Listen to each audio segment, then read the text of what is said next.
السلام علیکم ناظرین، میں ہوں شراز اور آپ تمام دیکھنے اور سننے والوں کو السلام علیکم۔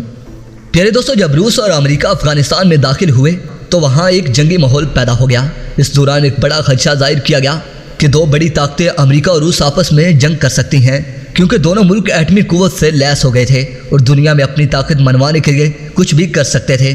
لہٰذا پاکستان نے اس معاملے میں انٹری کی اور امریکہ کی مدد کر کے روس کو افغانستان سے اکھاڑ پھینکا۔ پاکستان کی خفیہ ایجنسی ISI کی وجہ سے دنیا ایٹمی جنگ کی زد میں آنے سے بچ گئی۔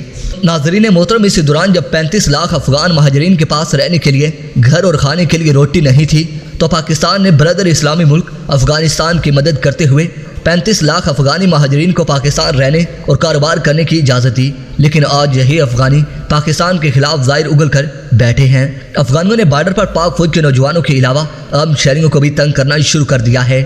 ناظرین محترم، یہ جو ویڈیو آپ اپنی سکرین پر ملاحظہ کر رہے ہیں یہ پاک افغان بارڈر سے لی گئی ہے، جس میں صاف صاف دیکھا جا سکتا ہے کہ افغانی فوج پاکستانی نوجوانوں کو بارڈر کے قریب دیکھ کر تنگ کر رہی ہے۔ چونکہ یہ ویڈیو پشتون زبان میں ہے تو ہم آپ کو اس کا ترجمہ کر کے سناتے ہیں۔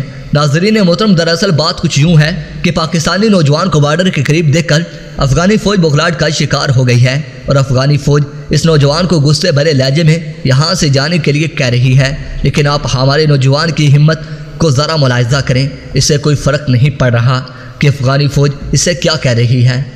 دوستو، ویڈیو پسند آنے کی صورت میں ویڈیو کو لائک کیجیے اور دوستوں کے ساتھ شیئر کیجیے اور کمنٹ سیکشن میں پاک فوج زندہ باد، پاک آرمی پائندہ باد اور اپنے گمنام امیرت کے نام نعرہ ضرور کمنٹ کیجیے گا۔